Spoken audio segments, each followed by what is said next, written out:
آپ دیکھ رہے ہیں اردو ٹی وی 92 چینل۔ بسم اللہ الرحمن الرحیم۔ السلام علیکم دوستوں آج ہم کچھ بات کریں گے حضرت ذوالقرنین اور یاجوج و ماجوج کی۔ دوستوں حضرت ذوالقرنین کون ہیں؟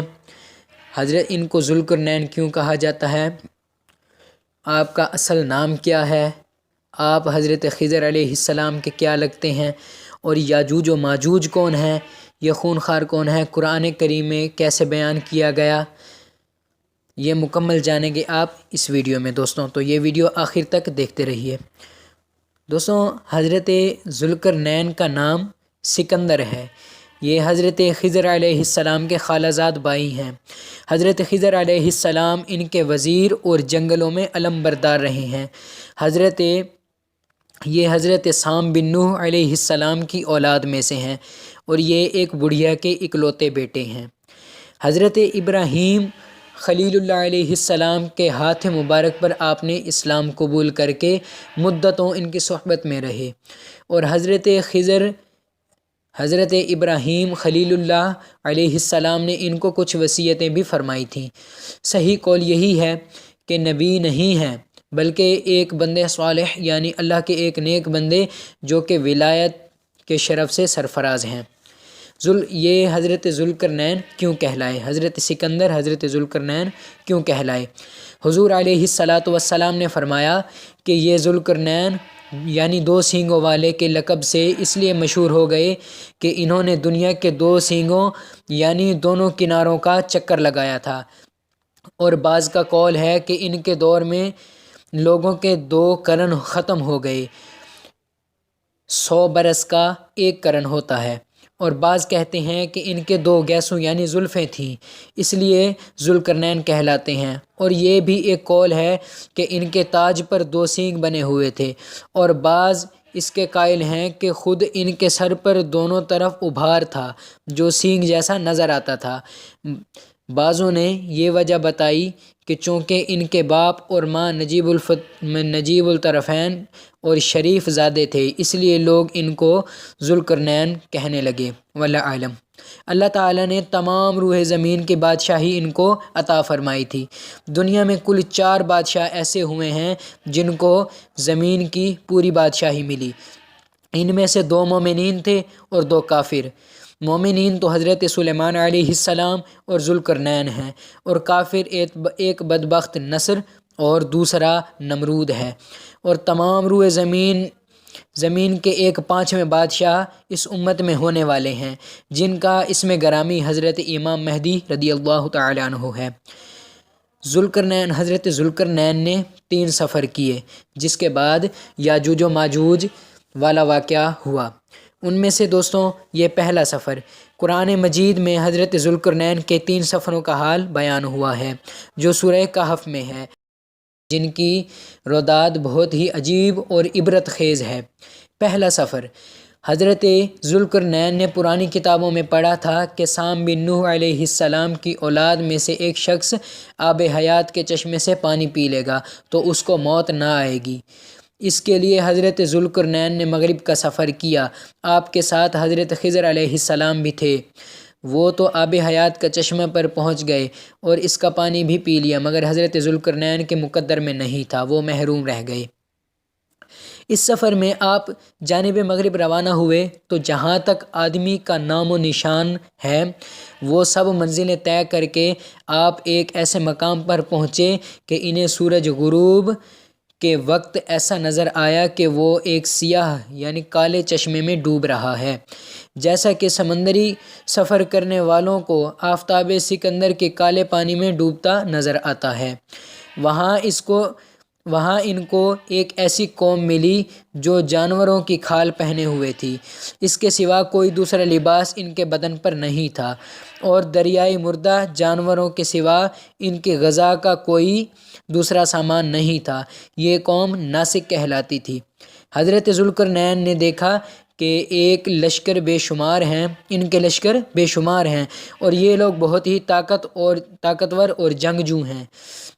تو حضرت ذوالقرنین نے ان لوگوں کے گرد اپنے فوجوں کا گھیرا ڈال کر ان لوگوں کو بے بس کر دیا، چنانچہ کچھ تو مشرف با ایمان ہو گئے اور کچھ آپ کے فوجوں کے ہاتھوں قتل کر دیے گئے۔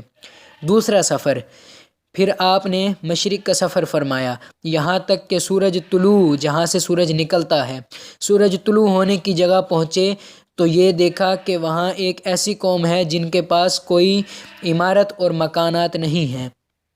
ان لوگوں کا یہ حال تھا کہ سورج طلوع ہونے کے وقت یہ لوگ زمین کے غاروں میں چھپ جاتے تھے اور سورج ڈھل جانے کے بعد غاروں سے نکل کر اپنی روزی کی تلاش میں لگ جاتے تھے۔ یہ لوگ قوم منسک کہلاتے تھے۔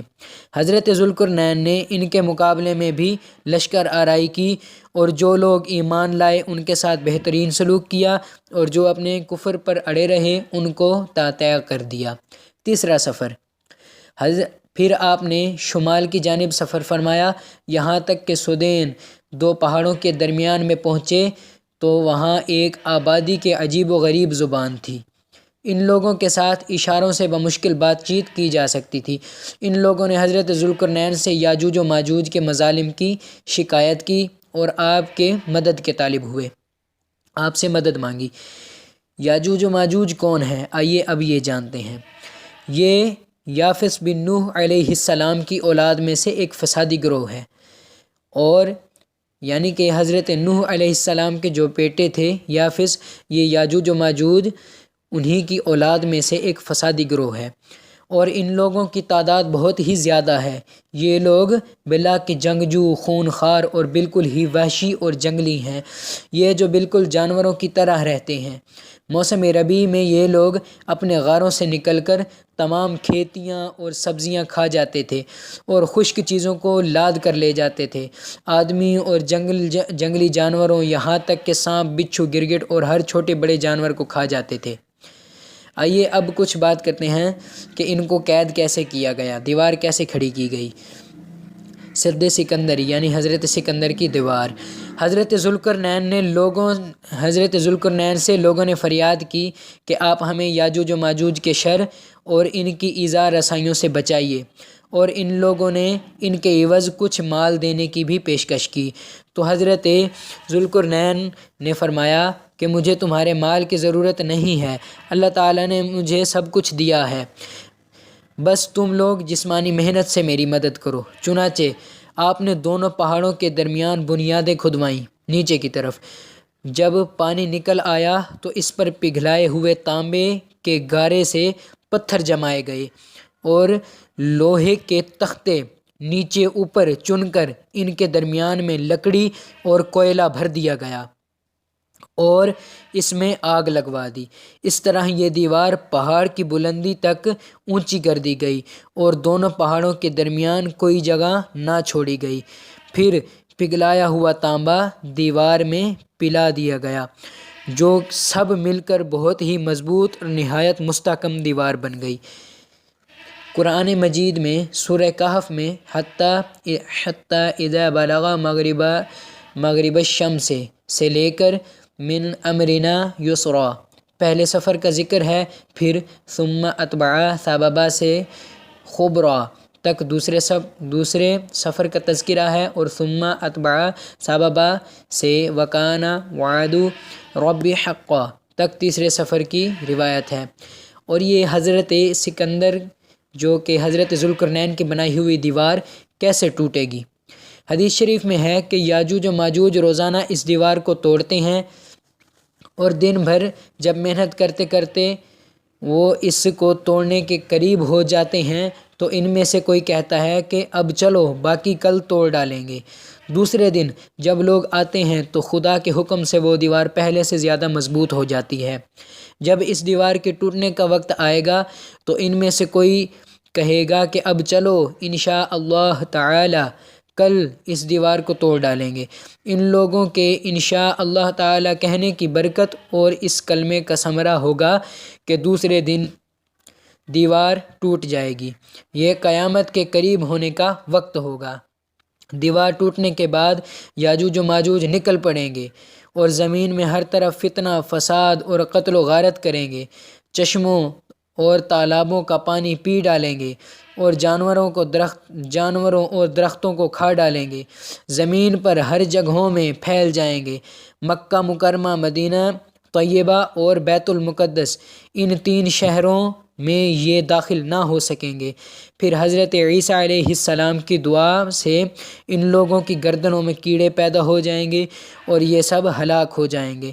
قرآن مجید میں ہے حَتَّى اِذَا فُتِحَتْ يَأْجُوجَ وَمَأْجُوجُ وَهُم مِّن كُلِّ حَدَبٍ يَنْسِلُونَ۔